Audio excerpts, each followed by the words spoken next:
स्वर्ग विनाशक का उत्तराधिकारी। मंदिर के विशाल दरवाजे बंद होते ही बाहर की सारी आवाजें गायब हो गईं। अंदर केवल अंधेरा था और उस अंधेरे के बीच सिंहासन पर बैठा वो योद्धा धीरे धीरे खड़ा होने लगा। धड़ धड़ उसके पत्थर जैसे शरीर से दरारें निकलने लगीं। फिर चटक पत्थर टूट गया। उसके भीतर से एक जीवित योद्धा बाहर आया। लंबे काले बाल, सुनहरी और काली चमकती आंखें और हाथ में वही टूटी हुई काली तलवार। लड़के की सांस रुक गई क्योंकि वो बिल्कुल उसी जैसा दिख रहा था। योद्धा मुस्कुराया।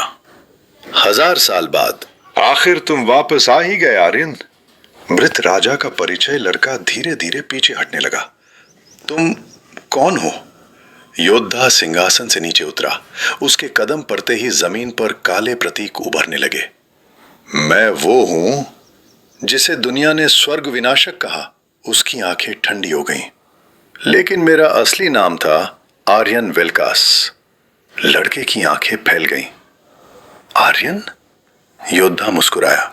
हाँ, तुम मेरा पुनर्जन्म हो। धड़ाम पूरे मंदिर की दीवारें कांप उठी। बाहर का युद्ध, उधर मंदिर के बाहर हालात और भयानक हो चुके थे। हजारों मृत सैनिक मंदिर को घेर चुके थे।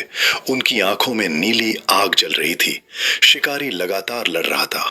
उसकी तलवार से बिजली निकल रही थी, लेकिन हर बार सैनिक मरकर फिर खड़े हो जाते। हुआंग जीव डर से चिल्लाया, ये खत्म ही नहीं हो रहे। तभी आसमान से काला ड्रैगन नीचे उतरा। उसकी पीठ पर बैठा नकाबपोश मुस्कुरा रहा था। तुम लोग बेकार संघर्ष कर रहे हो। उसने हाथ उठाया। अचानक हजारों काले भाले आसमान में बन गए। अब खत्म हो जाओ, लड़की की शक्ति। तभी लड़की आगे बढ़ी। उसका शरीर सुनहरी रोशनी से चमकने लगा। शिकारी चौंक गया। ये शक्ति! लड़की की आंखें पूरी तरह सुनहरी हो चुकी थीं। उसने दोनों हाथ आसमान की तरफ उठाए और अचानक पूरा जंगल सुनहरी रोशनी से भर गया। हजारों भाले हवा में ही रुक गए। हुआंग जीव स्तब्ध रह गया। ये देवी शक्ति है। नकाबपोश की मुस्कान गायब हो गई। तो तुम्हारी सील टूटने लगी है। लड़की दर्द से कांप रही थी। उसकी पीठ से सुनहरी ऊर्जा के पंख निकलने लगे, लेकिन उसी समय उसके हाथों पर काले निशान फैलने लगे। शिकारी घबरा गया। उसकी जीवन शक्ति खत्म हो रही है। मंदिर का रहस्य। मंदिर के अंदर आर्यन उस प्राचीन योद्धा को घूर रहा था। अगर मैं तुम्हारा पुनर्जन्म हूं तो मुझे कुछ याद क्यों नहीं? स्वर्ग विनाशक धीरे धीरे उसकी तरफ बढ़ा, क्योंकि तुम्हारी आत्मा को 2 हिस्सों में बांट दिया गया था। उसने काली तलवार जमीन में गाड़ दी। धड़ाम पूरे मंदिर में पुरानी यादें चमकने लगीं। आर्यन ने देखा 1000 साल पहले वो खुद सिंहासन पर बैठा था। उसके सामने मृत शरीरों का पहाड़ पड़ा था। पूरा स्वर्ग जल रहा था और उसके हाथ खून से भरे थे। आर्यन डर गया। नहीं, लेकिन स्मृति अभी खत्म नहीं हुई थी। उसने देखा स्वर्गीय संघ ने लड़की की शक्ति चुराने की कोशिश की थी।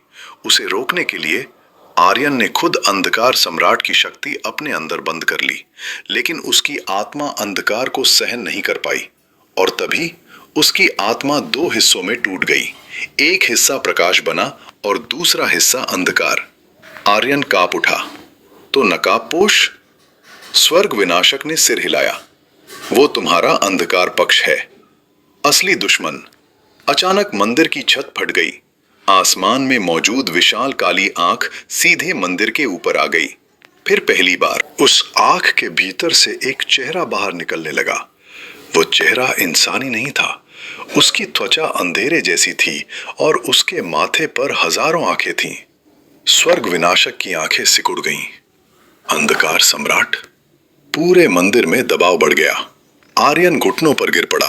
सम्राट की आवाज गूंजी, आखिरकार मेरा पात्र तैयार हो चुका है। आर्यन डर गया। पात्र? स्वर्ग विनाशक गरजा, भागो आर्यन! लेकिन तभी काली आंख से हजारों जंजीरें निकली।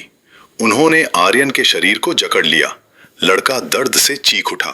उसका जन्म चिन्ह पूरी तरह काला हो चुका था। अंतिम चेतावनी। स्वर्ग विनाशक तेजी से उसकी तरफ बढ़ा, लेकिन जंजीरों ने उसे भी रोक लिया। अंधकार सम्राट हंसने लगा। तुम दोनों हमेशा से मेरे ही हिस्से थे। आर्यन की आंखों के सामने सब धुंधला होने लगा। तभी स्वर्ग विनाशक चिल्लाया, सुनो, मंदिर के नीचे एक गुप्त द्वार है, वहीं असली स्वर्गीय हथियार छिपा है। लेकिन तभी धड़ाम, एक विशाल काली जंजीर उसकी छाती के आर पार निकल गई। आर्यन की आंखें फैल गईं। स्वर्ग विनाशक के मुंह से खून निकलने लगा। अंधकार सम्राट मुस्कुराया, अब बहुत हो चुका। और अगले ही पल पूरे मंदिर की जमीन टूटने लगी। आर्यन सीधे अंधेरे गड्ढे में गिरने लगा। गिरते समय उसने आखिरी बार ऊपर देखा, जहां स्वर्ग विनाशक मुस्कुरा रहा था। और फिर उसने धीरे से कहा, इस बार दुनिया को बचा लेना।